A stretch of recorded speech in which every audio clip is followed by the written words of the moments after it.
afternoon, everybody. How y'all doing? Doing pretty good here, and welcome to the channel. Krista and I are out cruising around in the Toyota Tundra. Enjoying it for as long as we can. Because next Thursday, it's gone. It's shipping to Texas. It will be out of here.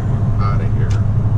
I will say, for those of you that have seen my live talking about what happened with the Honda, that it is a different company that is shipping the Tundra. So hopefully we won't have any issues. No kidding. So what are we doing? What are we doing? What are we doing? We're moving to Texas. Now, in increments. In increments, that's right. Because the house sold so quickly. It sold faster than we were prepared, ready, to move. Extremely. Extremely. It sold in 3 weeks, which is great. I mean, when you're selling a house, obviously you want it to sell, so you can't really have a problem with that. But it happened a lot faster than we were prepared for. Yes, because we were really... I figured we'd be here still next summer. Yeah, me too. I did. I mean, a house on 5 acres, out in the country, in not the most prestigious school district, seems to be the thing around here, but nothing wrong with it. Would take longer to sell, you would think, but we got lucky. We had some folks who don't have kids and were looking for 5 acres to put their horse and stuff on. And chickens. Yeah, so we got lucky, and the perfect people found us. They found us pretty quick. And they should love it where they're going to be. That place was awesome. So, we had planned originally on going down early September, you know, second week, first week, whatever, of September. So that's why we're still here. Now, what we're doing is we're shipping the cars, obviously, and we already had the household stuff picked up. It's already there. It's there. So our washer and dryer hooked up. Yeah, washer and dryer's hooked up. I mean, the house is ready to roll, except there's a bunch of boxes sitting in it. Yes. Next is going to be the trip down, still planned for early September, and we will be going in a motorhome, which... This is a new experience. This will be a new experience. We've never done this before. Nope. We have, or at least I have been... Should be a lot more comfortable. Oh, it should be, I would think. I mean, you can get up and walk around. There's plenty of room. It's just going to be big to drive on the road, of course. Right. But... Have you driven it yet? No, I haven't driven it yet. So, I'm hoping when my turn comes, it's just a straight line, you know? Straight line. With any luck, we'll get lost in Dallas again. Yeah, going through... In the motorhome. Yeah, we had a little problem going through We had a minor issue. Ended up driving through residential neighborhoods for about 30 minutes before he finally got back on track. Yeah, that was kind of a drag, and because Dallas is very congested, at least where we were, and the freeways and it wasn't even rush hour. Yeah, and the freeways were all over the place. And you had like 3 or 4 different levels of freeways. Yeah. It's like, what the heck? I know, they're all like on top of each other. It was wild. Really wild. I've not seen that before. Not that that bothers me, I could care less, but when the signs aren't clear, and you only have about 2 seconds to decide, do I take this freeway, or this freeway, or this freeway? Or stay where we are. Who knows? We decided to stay where we were. And that was bad. And that was bad. So anyway, we're going to be driving down in a motorhome. I believe it's how many feet long is it? Oh God, it's like 1 million feet long or something. I don't know. It's long. Okay. It's long. It's big. It's heavy. Just a tiny exaggeration. Well, maybe a little, but it is long. 999,000 feet. Yeah, probably. As opposed to 1 million. And if you've watched the previous videos, of course you saw it sitting in the driveway. I mean, so you have an idea of how big it is. So we're going to do that. We're going to head down the next couple 3 weeks, whatever it is. And then we have a colossal task of putting our house together. Oh boy. We're going to be renting a house there for a little while till we see how things work out. Which is very nice. It's a very nice place, and it should be pretty cool. Krista is going to be getting her Jeep. We're hoping that it doesn't take as long as they said it would. Yeah, that it's like ready. We haven't heard anything yet, so you know. No, but I don't expect to yet. So, and the other kicker in that, I've heard some horror stories, people ordering vehicles, and when they come, they're not what they ordered. They're not right. I mean, I don't know if the factory just decides that they're going to do whatever they want and you'll take it anyway. I don't know. Yeah, I mean, just like that one we saw the other day. The only reason why it was sitting on the lot, it was a special order, but the order was wrong. So the people didn't want it because it wasn't what they ordered. Right, that was the only reason why it was sitting there. That was the JL that we had in the video. Yeah. A couple videos ago. The JL Sport. Yeah. And you're getting the JL Sport S. What does the S mean? Do you remember? No. I've forgotten what the S means. I don't know that it means anything. I think you get a Sport or a Sport S. Yeah, but the S has to denote something. We'll have to look that up because I did know and now I can't remember. Because it's been a while. Well, I didn't know. You didn't know? Oh, well. So it has to do with options and things like that. You get.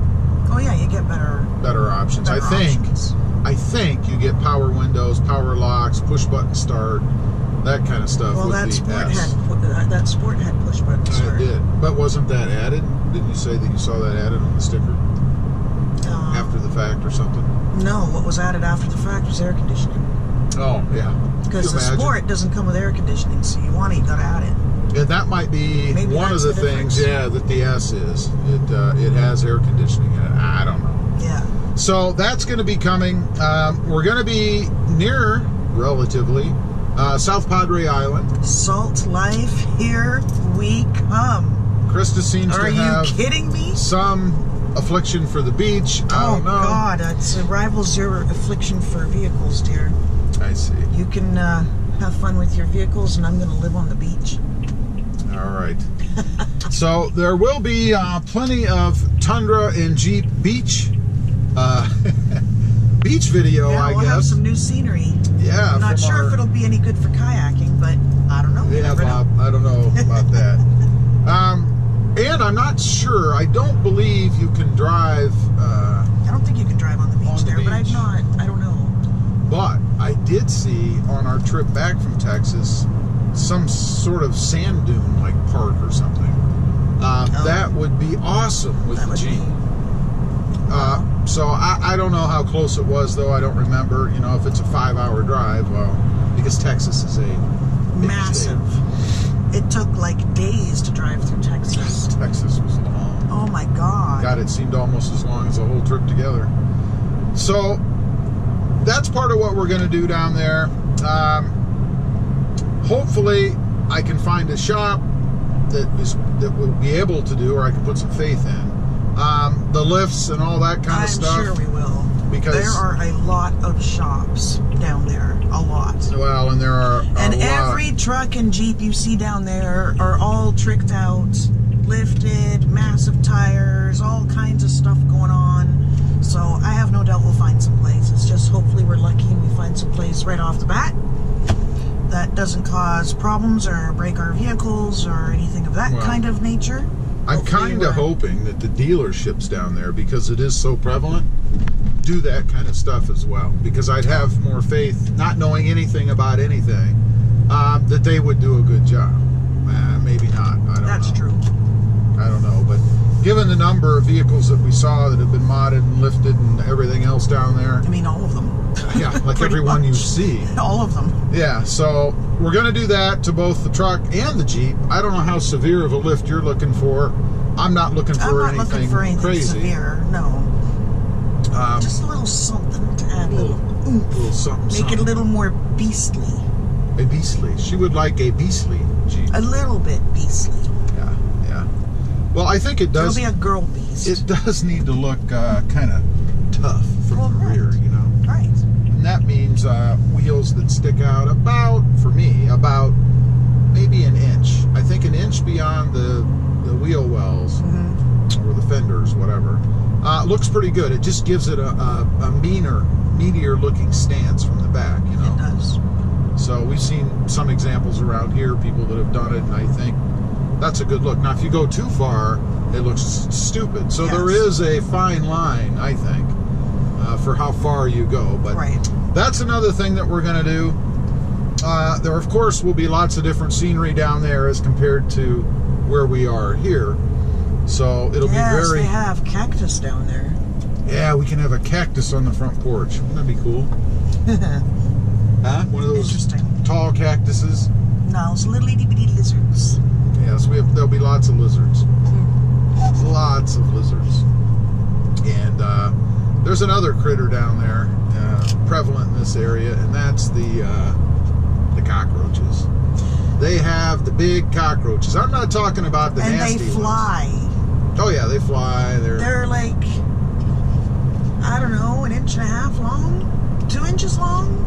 Are you kidding? They're big. They look more like a big grasshopper-ish kind of looking thing, but bigger than that. But what's funny about that is do you know what feeds on the cockroaches? I think.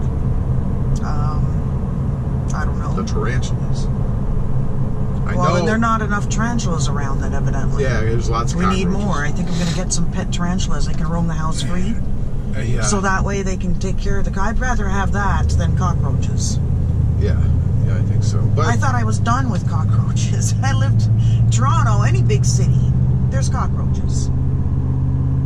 There is. Well, it's just the way it is. We had them at work. It's just the way it is. But they're typically about that big. Not like this. Not like this. Right. Wait till one lands on you or something. Oh. And you know it's going to happen. I mean, it's a flying insect. Sooner or later, you're going to look down and it'll be but they don't come out, well, you don't see them during the day, Oh, yes, you do. You do? Yeah. I didn't. You're gonna see a great big old cockroach looking back up at you one day. I guarantee it. As many as there are, and they fly. It's just gonna happen. So you need to befriend the cockroach. No. And you've had what? A frickin' tarantula and a centipede that you've held in your hand before and crawled around on you? Yeah, I don't have a problem with tarantulas. Ooh. The centipede was kind of weird because of the bazillion legs all moving. It tickled. It was a big centipede. I mean, it was a big, like this long and about that round. And had tiny little legs that were just... Personally, I'd rather have... But the tarantula is like a feather. You wouldn't even know it's a spider. If you weren't looking at it, you'd think someone was moving a feather across your palm. I would rather have cockroaches than tarantulas. No, I'll take spiders any day. No I way. will take I'll take a tarantula. No way. Over a cockroach. Gross. Any day. No. Any day. So anyway, just kind of wanted to get in here while we're out driving around, give you guys an update on what we're doing and what to expect next. We're looking forward to or not. And because a lot of people are asking, all the bugs are bigger. Many people thought we were already in Texas. No, we're still here. But not yet. Still in Ohio. So Anyway, that's the update for now. Appreciate you guys watching. Please give this video a big thumbs up. Click that subscribe button if you haven't before. And we'll see you next time. On the web. Have a good day. Bye. Bye.